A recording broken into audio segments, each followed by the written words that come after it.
Bien, pasamos a la sesión de comentarios, preguntas. Eh, si gustan, levanten su mano, esta con el emoticón de la mano, y abran su micrófono. Ok, ya tenemos a Jesús, no, Josué Daniel Cabrera. Hola, hola. No sé si se escucha. Sí, sí, se escucha. Gracias. Yo agradezco a Eric, que también lo sigo por ahí por la página de Objetividad y Psicología. Siempre muy agradable las aportaciones que hace ahí en Facebook de manera como muy formal y enriquecedora. Creo que es bastante valorable. Incluso, ¿no? Por ahí es muy diferente de algunos psicólogos modernos que también divulgan y un tanto derrotistas, ¿no? Pero bueno, más allá de eso, no sé, quisiera que nos comparta Eric. eh, Digo, a lo mejor desde mi perspectiva como psicólogo, en las pocas instituciones en las que he estado, pero sobre todo también en el área educativa, nos hemos encontrado o se encuentra el psicólogo con factores o variables y entiéndase también, o sea, variables por personas que limitan el ejercicio, ¿no? Del psicólogo. Por ahí Eric nos decía precisamente, de los secretarios, ¿no? Sindicales. Me recuerda también mucho a los papás, ¿no? Cuando hacemos intervención conductual con niños, con programas de intervención que desarrollamos el programa, pero necesitamos que el papá también aplique esas relaciones de contingencia en el contexto en el que vive el niño con mayor frecuencia. Y lo mismo pasa en el ambiente como laboral, ¿no? Necesitamos que haya actores sobre todo de liderazgo, que nos dicen, a ver, ¿qué puedo hacer para, no sé, modificar la productividad con mi personal? Pero esa limitante a lo mejor que creo que sí nos convendría, quizá a lo mejor que nos comparta algo más Eric en aquello, de cómo esto igualmente limita la intervención del psicólogo, porque nosotros podemos dominar, ¿no? La ciencia de la conducta, pero igualmente por la otra parte, los actores principales en las organizaciones, porque no siempre nos toca a los psicólogos ser como el que liderea la organización, el que mueve la organización, entonces a lo mejor es lo que es una de las variables que también nos genera como mayor inconveniente, ¿no? Nos gustaría, bueno, es por ahí la aportación que tengo. Gracias. Ujú, ujú. No sé cómo les parezca más pertinente si que se hagan varias preguntas y se contesta así por bloque temático o una por una. Yo no tengo problema por cualquiera de las dos dinámicas. Zaira, no sé, tú ahí qué Sí, andas. si vas a una, a lo Una a mejor, una, sí. órale. Para esto yo tendría dos recomendaciones. Ninguna de ellas sencillas, porque en esto pocas cosas son sencillas. Es importante, compañeros, que los psicólogos ah, eh, peleemos los puestos de autoridad dentro de las organizaciones. Como bien menciona el compañero, y es algo recurrente dentro de los de distintos campos, el psicólogo me parece que se ha restringido en más de una ocasión a ser una suerte de erudito en torno a las capacidades del conductismo o del análisis de conducta en general, con todas las diversas escuelas que hay en esto del análisis de conducta. Ajá. Se ha limitado a ser un erudito, pero no a aspirar a ocupar puestos de autoridad. Precisamente para poder hacer estas intervenciones se requiere, como bien menciona el compañero, eh, la capacidad de liderazgo, y un liderazgo cómo puede ser, pues no definido, pero al menos sí delimitado, como aquella persona que tiene la capacidad de disponer o hacer un arreglo de las contingencias de la organización, en la organización. Este, Planificar precisamente el medio en el cual se dan las interacciones. Y eso se hace desde los puestos de autoridad. Sin embargo, pocas veces los psicólogos han aspirado a los puestos de autoridad, y eso pasa por interesarse por la política que se hace dentro de la organización.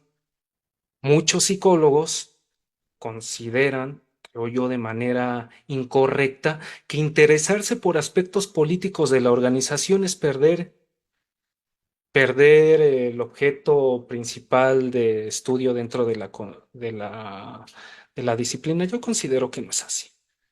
Las intervenciones psicológicas tienen que ver con la capacidad de, de movimiento político que tenga el psicólogo dentro de las organizaciones. Y debe de aspirar a los puestos de autoridad. Ahora bien, cuando no ocupa el psicólogo puestos de autoridad por diversas situaciones, porque también no es fácil aspirar a ellos, eh, deberá tener pues, vaya, pues, permítanme decirlo así, aunque esto sí es algo muy ambiguo. Eh, Permítanme decirlo de esta manera, capacidades interpersonales para influir en los demás. Si el psicólogo no tiene capacidades de persuasión, difícilmente podrá ser en primera instancia tomado en cuenta. El psicólogo necesita poseer capacidades de persuasión y esas capacidades de persuasión existen, incluso se enseñan muchas veces desde la clínica. Las habilidades sociales tienen que ver precisamente con las capacidades de persuasión. Cuando yo observo a psicólogos que son, y permítanme decirlo así, que se ahogan en la pedancia, me digo, muy difícilmente, aun cuando seas un erudito, podrás tener éxito en el desempeño, al menos dentro de organizaciones. Es decir, es necesario la capacidad de incidir, si no se puede incidir desde un puesto de mando, pues incidir desde la capacidad de persuasión, tener comunicación con los agentes sindicales, vaya a infiltrarse dentro de organizaciones.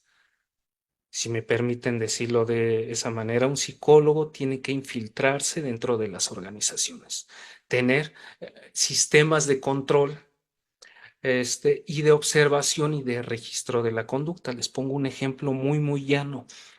Uno puede ejercer vigilancias, pues en tiempo real, monitorizar conductas dentro de las organizaciones y para eso no necesitan estar presente. Utilícese un sistema de cámaras de circuito cerrado de videovigilancia.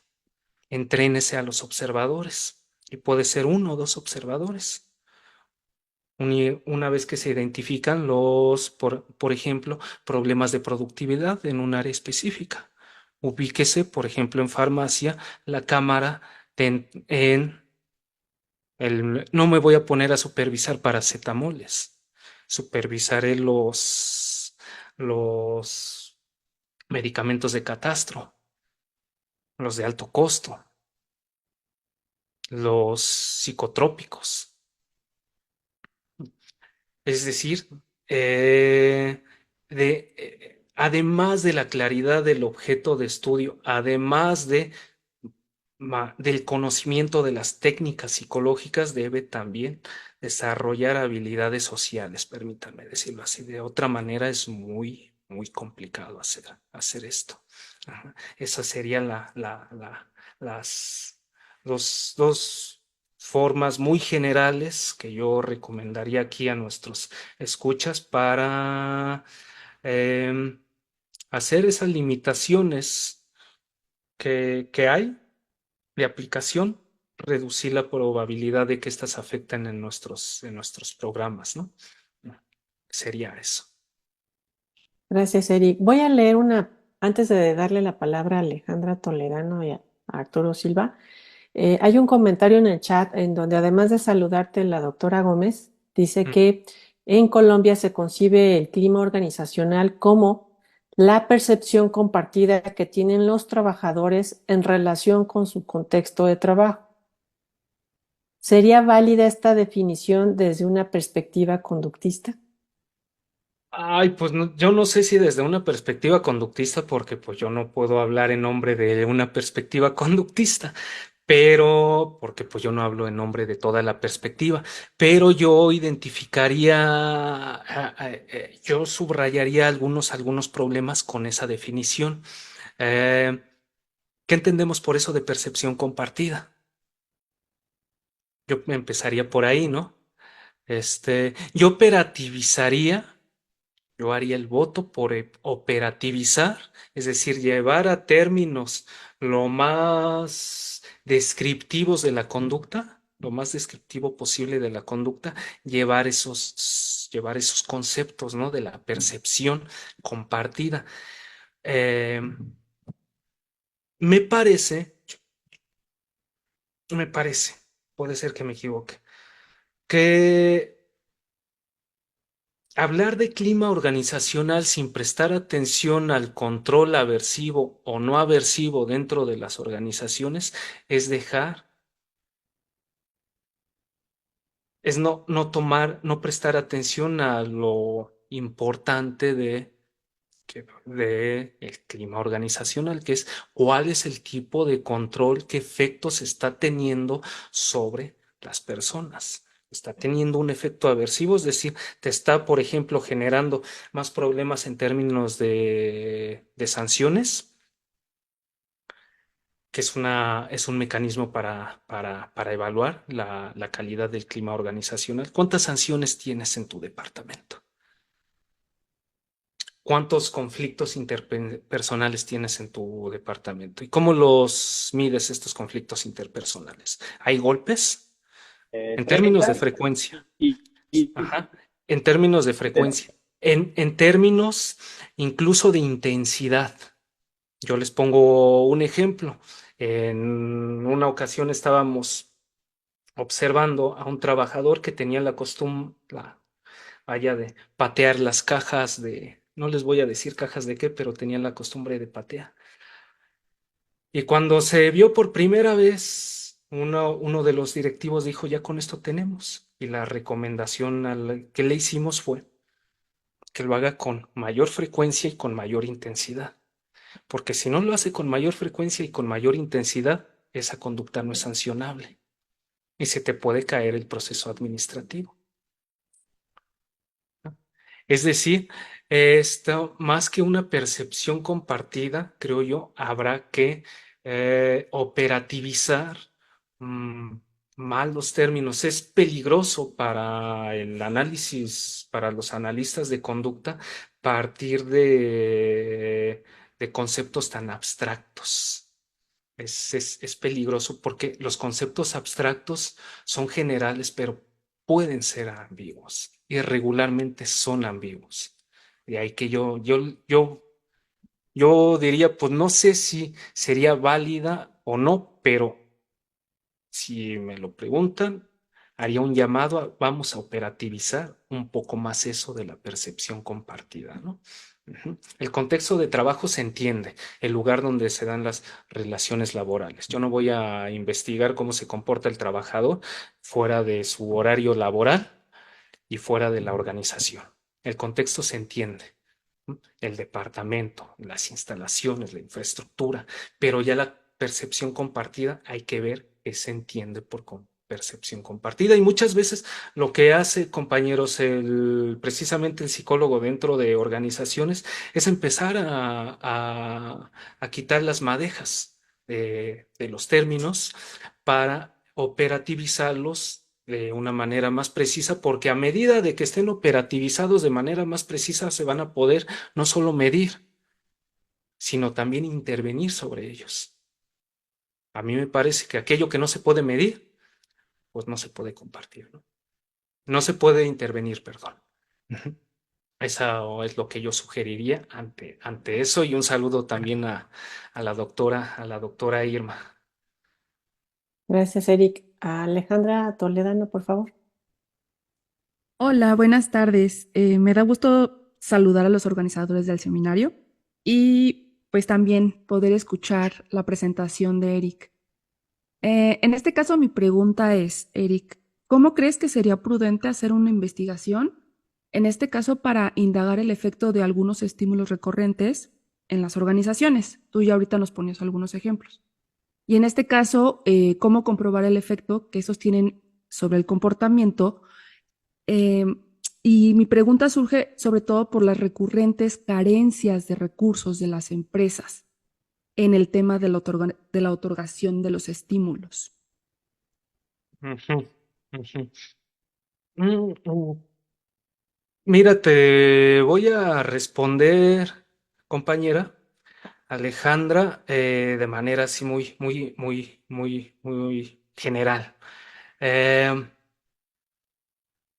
Tenemos que identificar un problema en primera instancia, porque las empresas otorgan o no,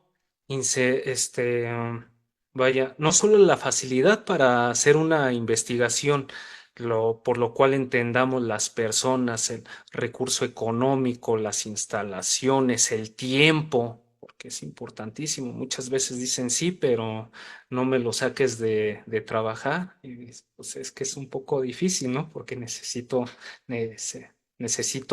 un poco de su tiempo de labores, así como también los datos, porque eh, es muy difícil que una empresa sea transparente en los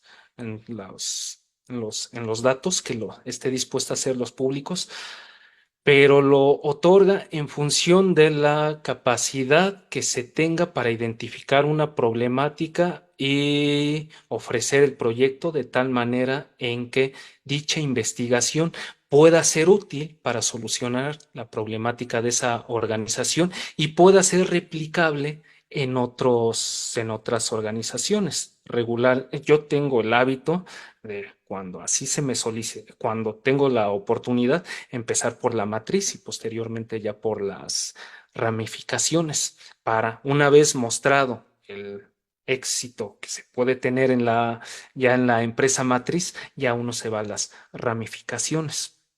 Este, pero eso se puede hacer en empresas grandes, ¿no? En empresas pequeñas que luego únicamente tienen este, una, este, una oficina, pues es muy complicado. Bueno, eso por un lado. Por otro, actualmente, y eso está siendo un campo bastante fértil, em, la Secretaría del Trabajo ha prestado, creo, bueno, yo ubico de unos 4 años a la fecha, demasiada atención en torno a este aspecto de clima laboral. La 035, la norma 035, precisamente incide sobre ello, a pesar de las críticas que existen, incluso. Dicho sea de paso, en la entrevista que tuve la oportunidad de realizarle tanto a Zaira como a la doctora Giselle, se hablaron de las críticas que hay con el instrumento del acero 35. Sin embargo, se sigue aplicando y se va a seguir aplicando por un buen tiempo. Ahora bien, la Secretaría del Trabajo puede establecer multas hasta de 4 millones de pesos cuando a las organizaciones, cuando no hay un cumplimiento de la norma 035. Si uno vaya, tiene la habilidad para, para mostrar a la organización, principalmente a los directivos, porque el mismo agente sindical está sujeto a lo que digan los directivos, en especial cuando son instituciones privadas. En instituciones públicas, ahí sí los sindicatos suelen tener mucho más fuerza que los directivos, pero en instituciones privadas, ¿no? Cuando uno es capaz de mostrarles cuál sería el costo-beneficio de las intervenciones, suelen aprobar las mismas. Otro aspecto importante, se necesita contar con un equipo de trabajo entrenado, porque un psicólogo solo, pues poco puede hacer, necesita de un equipo de trabajo entrenado y a su vez también necesita una. Y esto van a decir, pues eso es una obviedad, pero algunas veces se pasa por alto. Poner de manifiesto que no se esperen resultados a muy corto plazo. Las investigaciones que, incluso las documentadas en torno a modificación de conducta, ponen el acento sobre sí la posibilidad de modificar las interacciones dentro de las organizaciones, pero no en un periodo menor a 4 meses. ¿A qué quiero llegar con esto?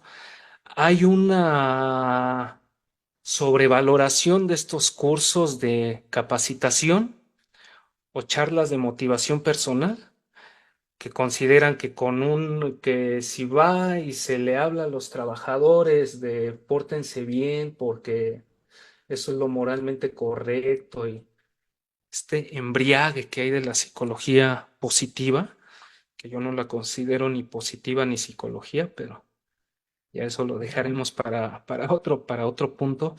Eh, eh, eh, es un aspecto con el cual el psicólogo conductual también se tiene que enfrentar. Es decir, eh, poner de manifiesto a los cuerpos de directivos que las intervenciones no van a ser ni rápidas, no se van a hacer, si no es por medio de de un equipo bien estructurado, que el costo-beneficio, que van a tener un mayor beneficio en comparación con los costos, y que a su vez existe una evidencia de que en otras situaciones ha sido útil. Eso es lo que yo pondría sobre la mesa. Y también aquí algo muy importante. En una ocasión yo hablaba con un compañero que él se creía que era una especie de investigador básico en una organización. Decía, en una organización hago ciencia. Yo considero que a una organización no se va a hacer ciencia. Una organización, los psicólogos organizacionales somos tecnólogos. Estamos aplicando. La ciencia, como yo la concibo, se hace dentro de laboratorios, como yo la concibo. Eh, Muy difícilmente una organización nos contrata para hacer ciencia. Lo que busca la organización no es el desarrollo científico, sino la solución de problemáticas de la organización, y es eso sobre lo cual nosotros tenemos que intervenir. Es lo que de manera general yo pondría sobre la mesa. No sé si fui claro. Y como sugerencia, yo me he visto en esos problemas. Si hay la posibilidad de que la organización pueda hacer públicos sus datos, es mucho mejor, porque eso ayudará no solo al desarrollo de la disciplina, que es importante, sino a la replicación de de los resultados, tanto de la metodología como de los resultados. El grueso de organizaciones no buscan el fracaso. El grueso de organizaciones lo que están buscando es su desarrollo, muchas veces medido no solo en términos económicos, sino también incluso en términos de cumplimiento de la ley. En este caso, la 035, están buscando cumplirla, ¿no? Este, y eso así de manera muy general. Gracias, Eric. Arturo, por favor. Hola, ¿qué tal? Muy buenas tardes, noches ya casi a todos los que estamos aquí en este seminario. También yo agradezco la invitación y mis comentarios van en el sentido un poco de eh, plantear mi punto de vista en relación a lo que sería propiamente la psicología organizacional como nombre. Y creo yo que empezamos a hacer una delimitación que origina una disputa cuando le ponemos conductual. Somos muy dados los psicólogos, además de llamarnos psicólogos, de darnos un apellido. Y el apellido, pues es conductual, humanista y lo que sea. Y a partir de ahí empezamos a reivindicar nuestras herencias. Y eso nos hace, evidentemente, que en lugar de lógico en general, nos metemos a la disputa. Y lo digo ahorita también por lo que el doctor Eric mencionaba a un principio, en donde sentí yo que se curaba en salud al decir, estoy hablando de castigo y no de reforzamiento y cosas de esas, ¿no? Yo lo digo por experiencia, que fui coordinador de la maestría en modificación de conducta a principios de los 90 en la UNAM. Y estuve más o menos ahí un buen tiempo, varios años como coordinador. Y me acuerdo que otros que se etiquetaban de otra manera, una de las cosas es que nos decían precisamente y nos criticaban el concepto de control. Y el primer impulso que uno tiene como persona, cuando le empieza uno a decir,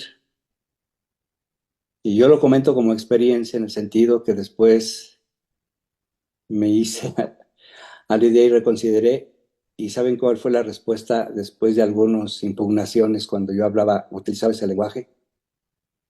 Sí, ¿y qué? ¿Cuál es el problema? Esa es la categoría lingüística que yo utilizo para describir este proceso. ¿Cuál es el problema? Pues han de saber que los que me criticaban, o criticaban, pues, no me criticaban a mí, sino criticaban esta orientación. La mayoría se quedaba callado, porque nada más era un concepto que propiciaba precisamente el hecho de la disputa.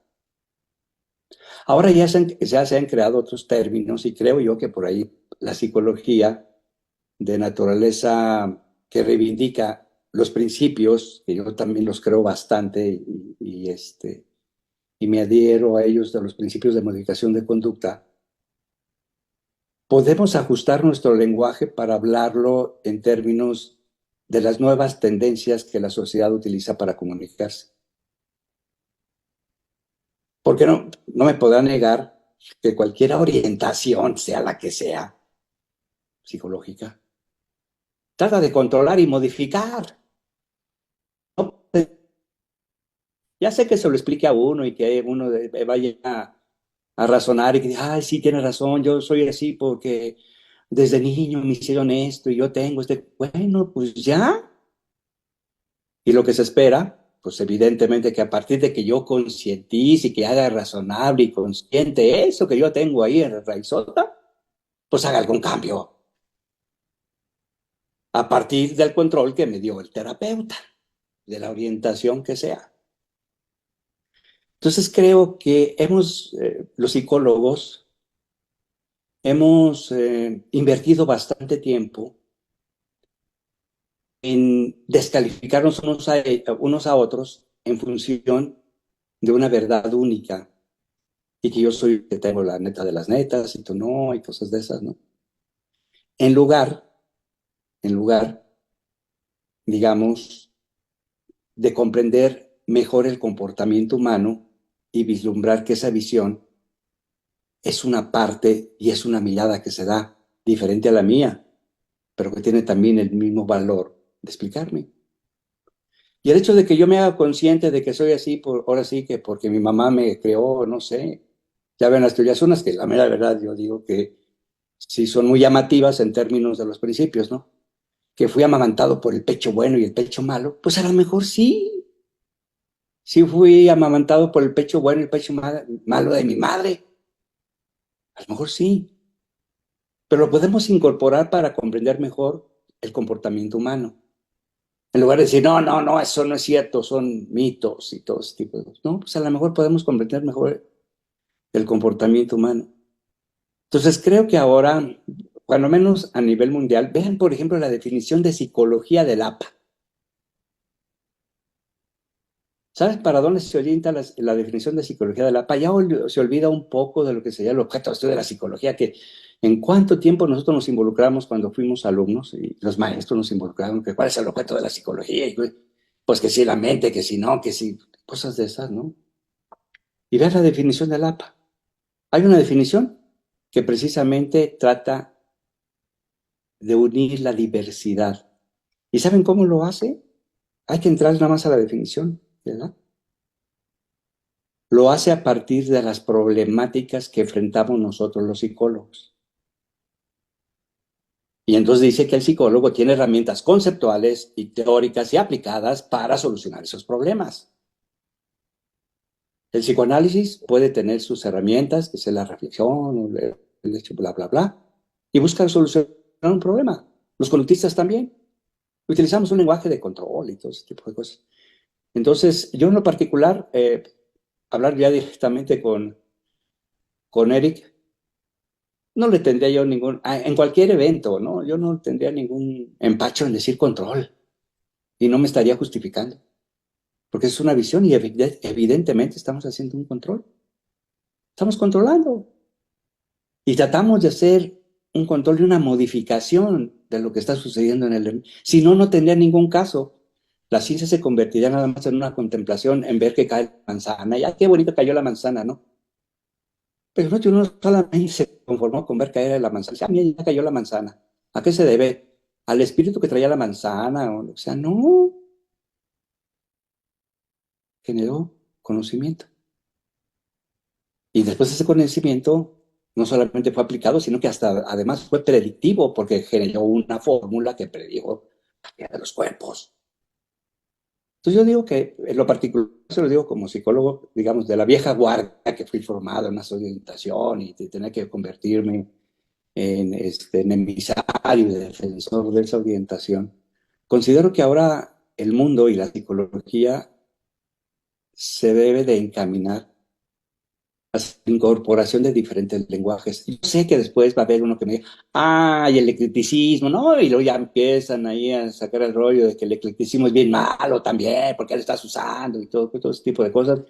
Y nos empiezan a asustar con el concepto de eclecticismo, ¿no? Del eclecticismo.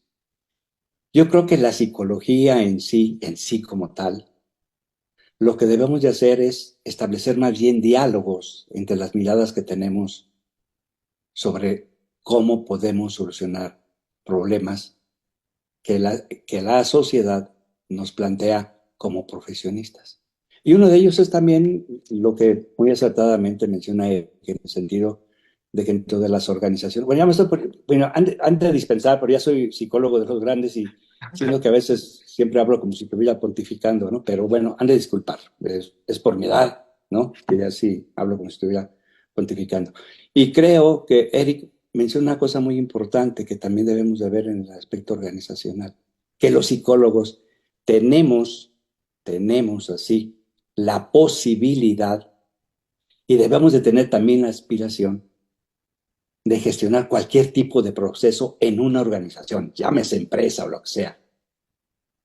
Y no limitarnos específicamente, no, pues es que soy conductista, pues yo nomás veo conductismo. No, pues yo soy humanista, nomás voy a dar talleres allí. O soy psicoanalista y nomás me voy a agarrar a los directivos. No, no, o sea, cuando estamos en una organización debemos de tener una visión holística, los psicólogos. Y de esa manera vamos a crecer más como profesión. Eso es todo ya. Mi comentario digo que me pongo muy a pontificar, pero han de disculpar, pues es mi edad ya. A mí me Pues gustaría hacer unos comentarios en torno a lo que menciona el doctor, porque eso, eso abriría el campo, doctor Arturo, a una discusión incluso hasta epistemológica. No son pocos los psicólogos que sostienen que se debe apelar por una psicología sin adjetivos, incluso así lo mencionan, una psicología sin adjetivos. Es decir, no denominarnos como conductistas o algo otros interconductistas, humanistas. Yo no considero a los psicólogos ni, que digan los psicoanalistas ni psicólogos. Para mí eso es una pseudociencia dañina, cognitivo-conductuales, etcétera. Sin embargo, en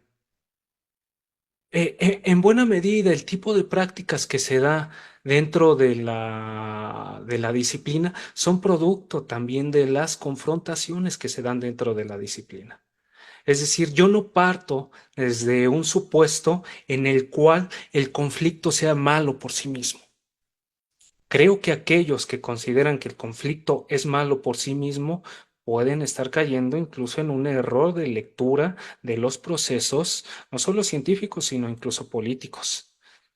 Eh, y hay investigaciones que así lo muestran, que el conflicto, investigaciones de psicólogos, que ciertos grados de conflicto son incluso provechosos para las organizaciones y para las disciplinas. Si existen adjetivos, si existen distintas psicologías, porque a mí me parece que sí existen distintas psicologías, es porque no hay una claridad del objeto de estudio, no hay una claridad metodológica y a su vez hay también diferencias incluso ontológicas. Un psicólogo analista tiene una perspectiva ontológica muy distinta a la que tiene el analista de conducta skinneriano. Uno cree en el libre albedrío, el otro no. La praxeología, otro ejemplo más, de una forma de psicologización llevada a la economía, por parte, de dicho sea de paso, de este von Mises. Es una concepción ontológica distinta de la condición humana. Y al existir concepciones ontológicas distintas, contrastadas, contrapuestas, eh, pues existen distintas formas de entender los fenómenos, incluso muchas veces hasta de inventar fenómenos, porque no es lo mismo, doctor, me parece, y hago aquí el subrayado, como usted también bien comenta, yo no quiero aquí estar hablando como pensando como si estuviera hablando el Papa, de lo que aquí digo es ley, no. En este tipo de cosas están sujetas a la discusión, ¿no? Pero yo no concibo que que estén hablando de lo mismo un analista de conducta cuando habla de motivación a un psicoanalista cuando habla de motivación.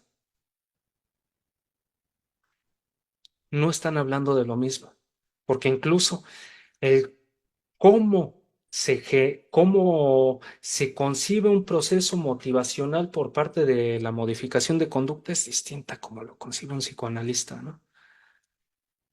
Poniendo el subrayado de nueva cuenta, que desde mi punto de vista, y no tengo empacho en definir el psicoanálisis como una pseudociencia dañina. A su vez, el utilizar cierto tipo de términos, los términos tienen carga, tienen valencia.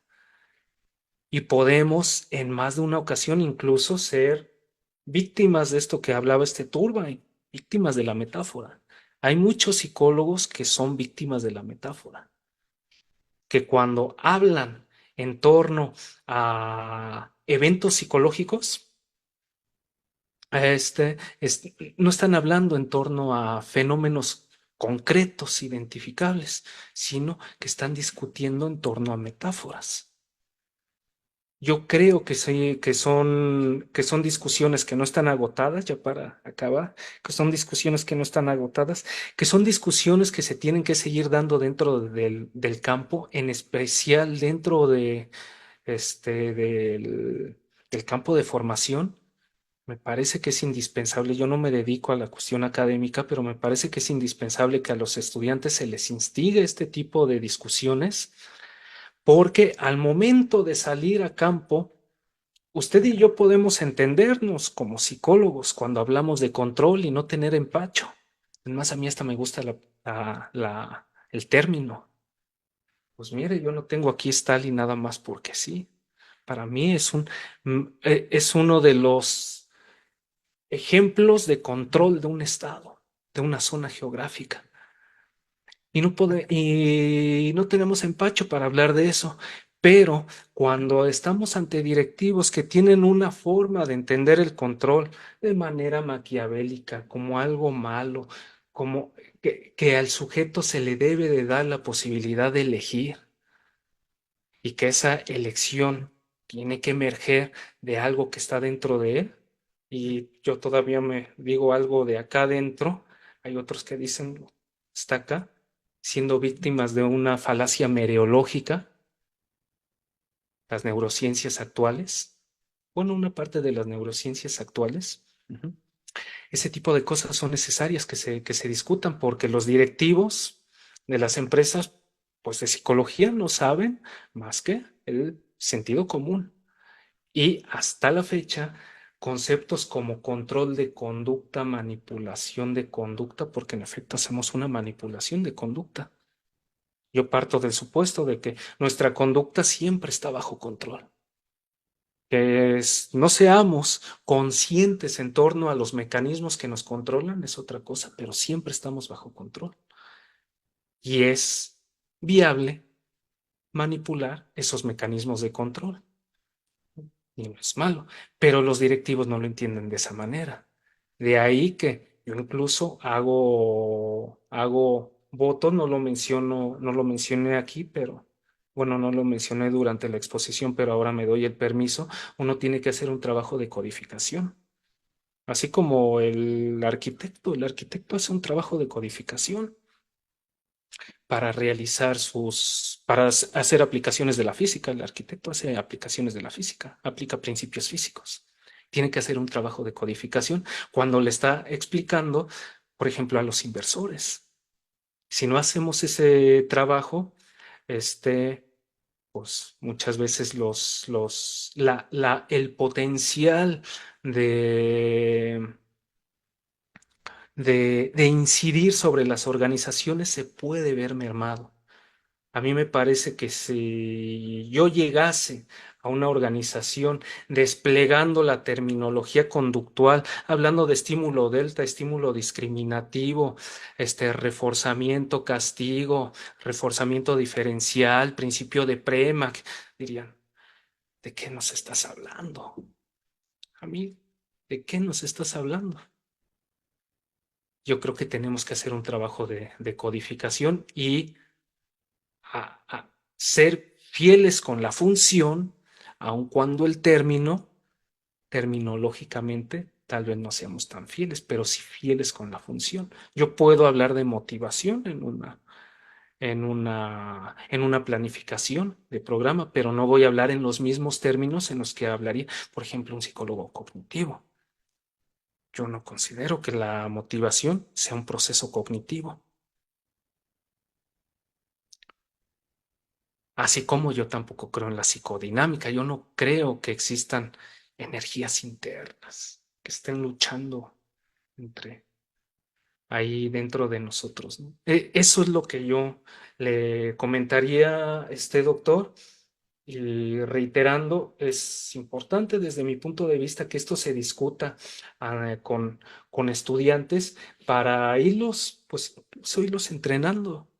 Irlos entrenando porque ese tipo de discusiones las van a tener fuera, incluso cuando tengan que contrastar sus posiciones contra psicólogos de otras escuelas, porque hay psicólogos de otras escuelas, nos guste o no, me parece que eso es una realidad fáctica.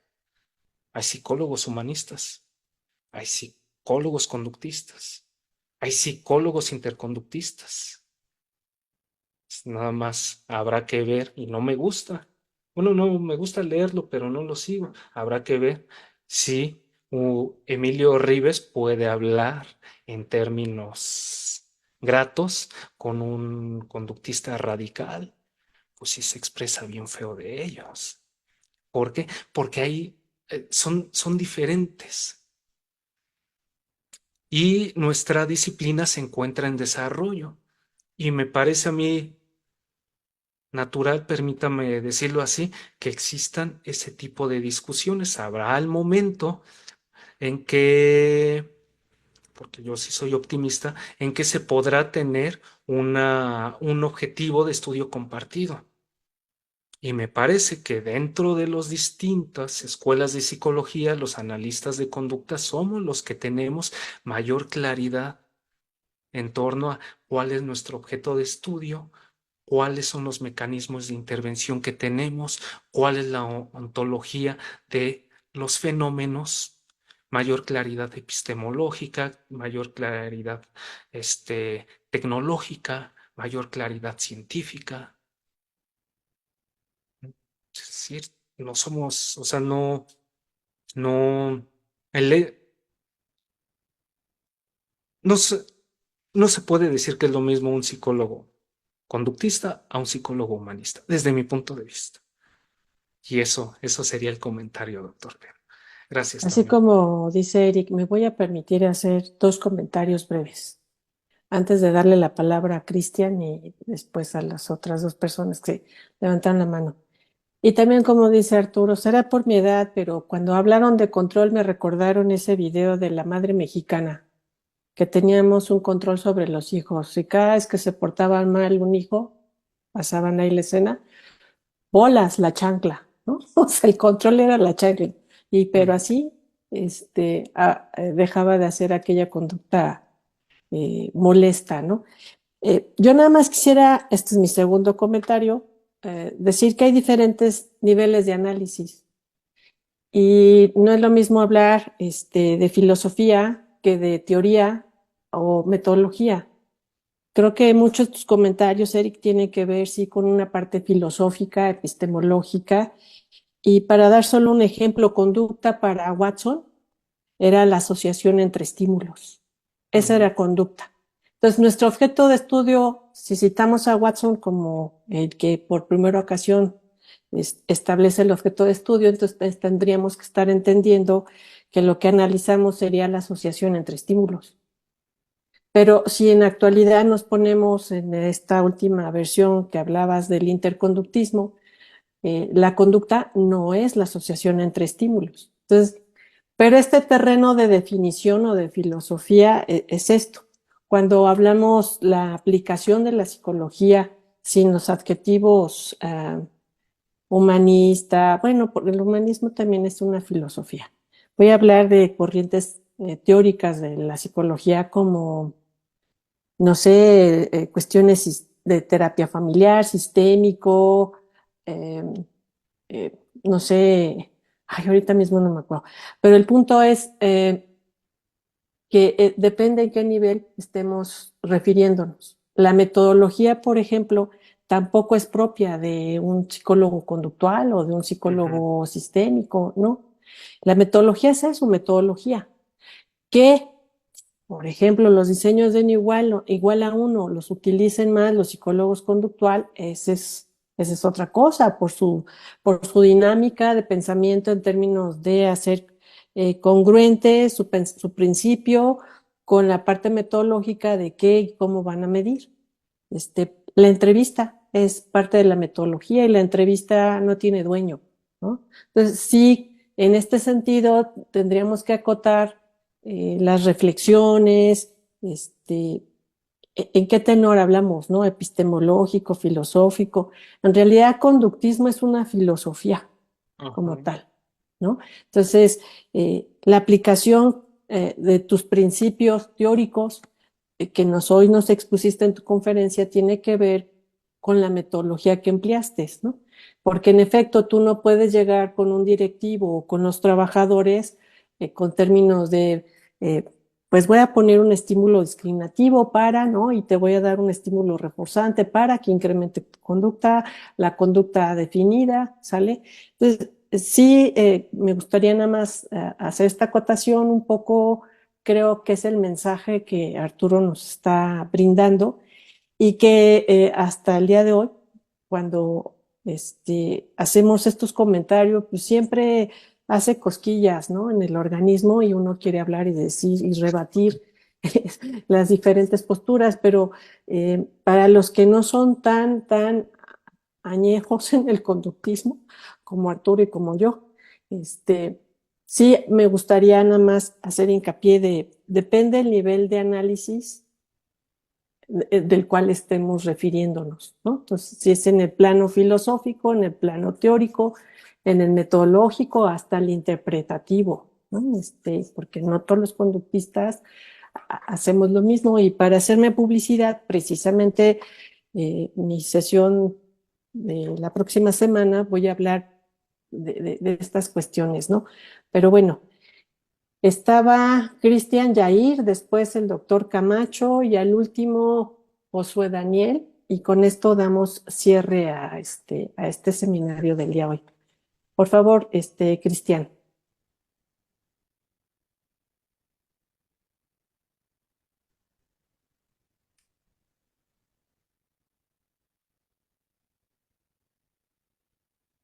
Ya Creo se que fue.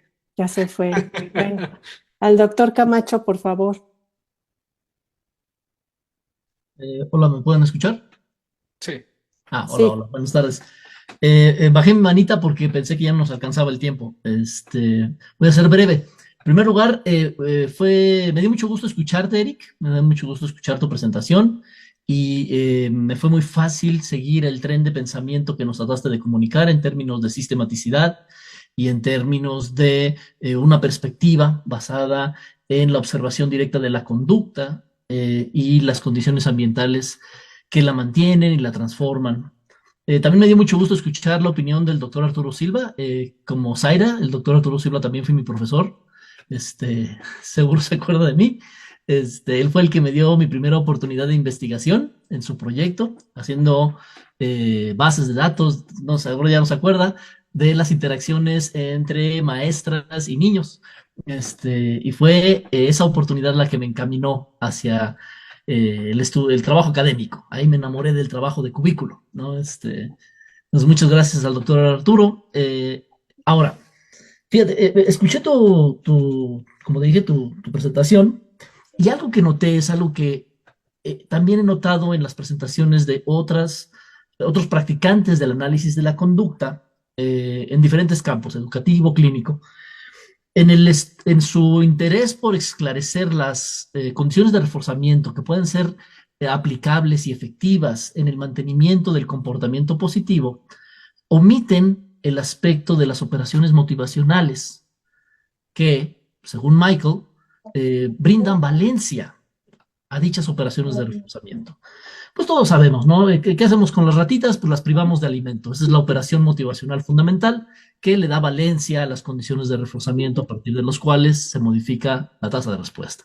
Y en el campo del trabajo y en el campo educativo, pues sabemos, ¿no? Condicionamos puntos, calificaciones, establecemos rúbricas y a través del lenguaje establecemos esas operaciones motivacionales. Entonces, yo más bien aquí, más que una pregunta, es una sugerencia para futuras presentaciones, porque creo que coincido con Eric y lo veo en su discurso, que a él a él no le sorprende lo que estoy diciendo.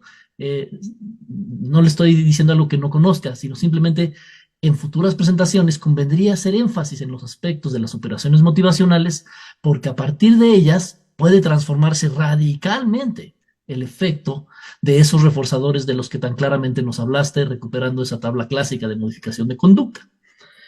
Ahora sí ya como una pregunta.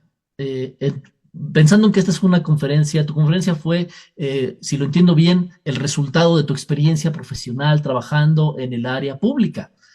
Eh, Algo que uno encuentra cuando se introduce a las prácticas organizacionales es la enorme cantidad de castigo que existe asociada a las prácticas organizacionales. Y cuando hablamos de control, generalmente estamos pensando en fuentes aversivas de control. El mismo Skinner en una entrevista rechazaba categóricamente este abuso que se daba en las empresas y él apuntaba con mucha claridad a favorecer las condiciones que incentivan el comportamiento positivo y no al castigo del comportamiento negativo, por más dramático y por más saliente que este pueda ser. Entonces, te pregunto, ¿cuál es tu opinión? ¿Tú coincides en este uso y este abuso del castigo como parte de las políticas de control organizacional? Eh, Muy bien. Respecto a lo que comentas de la motivación, sí, asumo totalmente lo que comentas. El potencial de reforzamiento se encuentra en función de los mecanismos que se establecen, motivacionales, ¿no? Y no hablé de ellos. Valga adecuada la crítica, considero. Respecto a si estoy de acuerdo o no estoy de acuerdo, eh, se sabe que el castigo no solo no es recomendable por cuestiones filosóficas, sino incluso no es recomendable por cuestiones técnicas. No es un elemento efectivo de control, a la vez de que genera reacciones emocionales difíciles de controlar, ambientes aversivos, etcétera.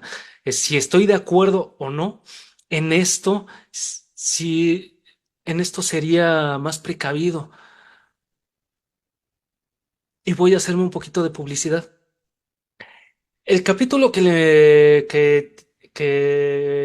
se trabajó con Zaira es en torno precisamente a los mecanismos de sanción y algo que podrán ahí encontrar ya dentro de las conclusiones es que no se trata de estar a favor o en contra del castigo, sino de reconocerlo como un elemento que, guste o no, forma parte de las prácticas organizacionales que debe ser estudiado porque a la medida en que es estudiado y hecho público, es posible poner en práctica otro tipo de mecanismos diferentes al castigo. Si me lo preguntas, yo, por supuesto, y más aún desde la óptica skinneriana, que es en donde yo me muevo, eh, haría una defensa por establecer mecanismos de reforzamiento. Sin embargo, el castigo existe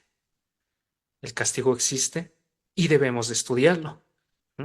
Y al momento del estudio poner el foco sobre la posibilidad de realizar programas de modificación de conducta en los cuales no necesariamente se ejerzan actos de, pues vaya, de castigo, vamos a llamarle así, ¿no? Este, instrumentos que son incluso técnicamente más sólidos y que permiten em,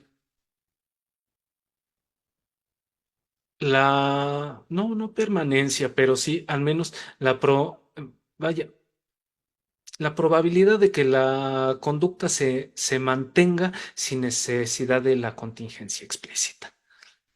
Que algo que se ha observado con esto del castigo es que cuando no existe el elemento de control aversivo ahí, pues la conducta regresa, ¿no? Es decir, no es ni técnicamente el castigo recomendado, pero existe, ¿no? Por eso hay que tratarlo y seria. A eso me ceñiría, porque hay más preguntas y ya casi se acaba el tiempo. Sí, gracias, Eric. Reconectó Cristian Yair y al final Josué. Si nos plantean sus preguntas y ya los dos, para Ujú. que después Eric nos conteste. Gracias. Ok, muchas gracias.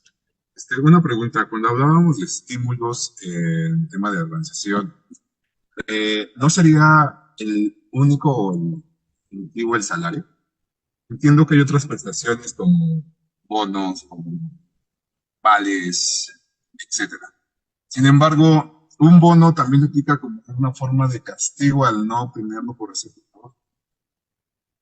Cuando un trabajador, un empleado, se desempeña favorablemente, entendería que la recompensa inmediata, o la recompensa inmediata es esa.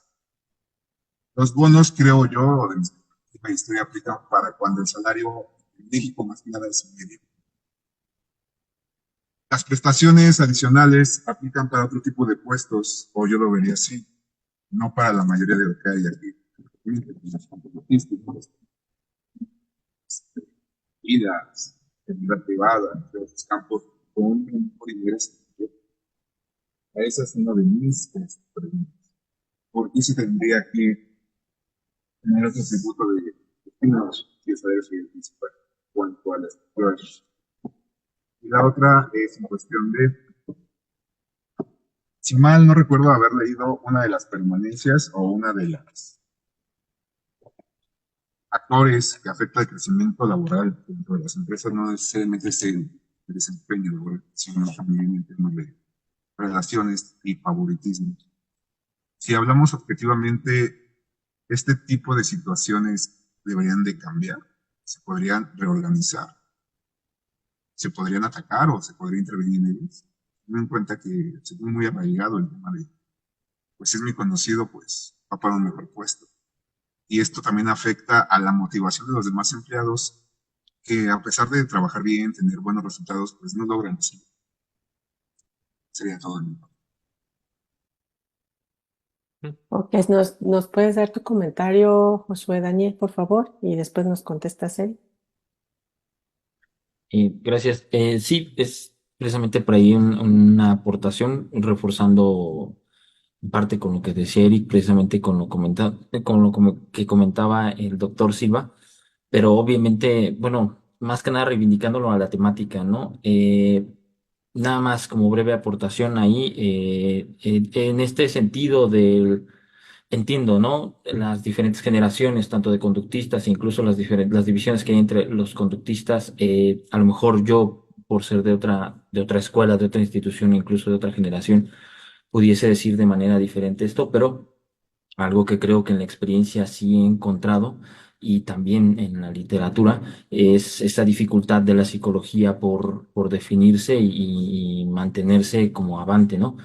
Algo que nos complica el trabajo a los psicólogos es esa permisividad de la diversidad de escuelas psicológicas. Y ni siquiera, bueno, yo no lo pongo tanto en el sentido como de esta parte de ser como más en el populismo, ¿no? Por decirlo de una forma, sino por este aspecto de que hay partes de la psicología que tan solo hay que observar dónde surgen, ¿no? Por ejemplo, hay escuelas psicológicas que surgen exclusivamente en el ámbito psicoterapéutico y pretenden determinar qué estudia la psicología y es no, o sea, por orden lógico ni siquiera podría ser, que lo correcto sería como, ok, tomamos esa parte que se dice ser psicología, de manera idílica lo estoy hablando, ¿no? En aspecto epistemológico.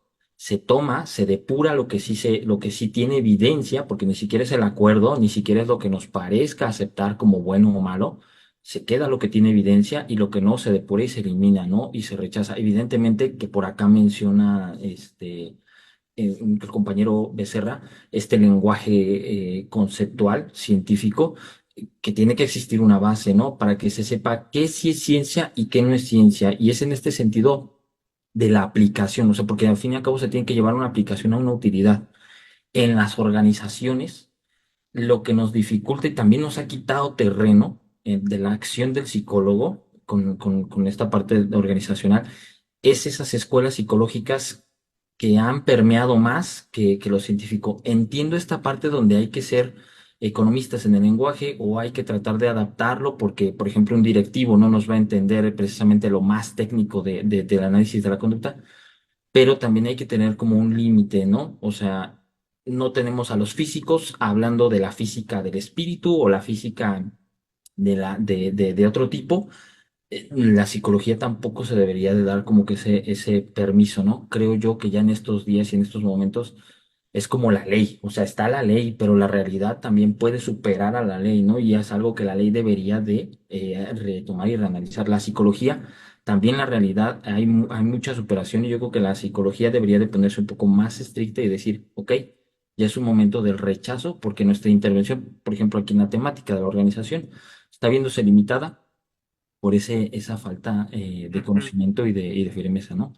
Nada más era por ahí la aportación, retomando y reivindicándolo precisamente a la primera que comentaba de las dificultades, ¿no? De la intervención del psicólogo. Ajá. Gracias. Sí, pues para ser así bien, bien concreto en menos de un minuto, em, me parece que sí hay un problema dentro de esto de la permisividad. Soy de aquellos que considera que se necesitan hacer modificaciones de ley, aquellos que considera que se necesitan incidir sobre las certificaciones del psicólogo y que se deben tomar decisiones de Estado. A mí me parece que es más importante la normativa que la teoría. Ajá. Respecto a eso, respecto a lo, y dicho sea de paso, no hay psicólogos demasiados haciendo eso.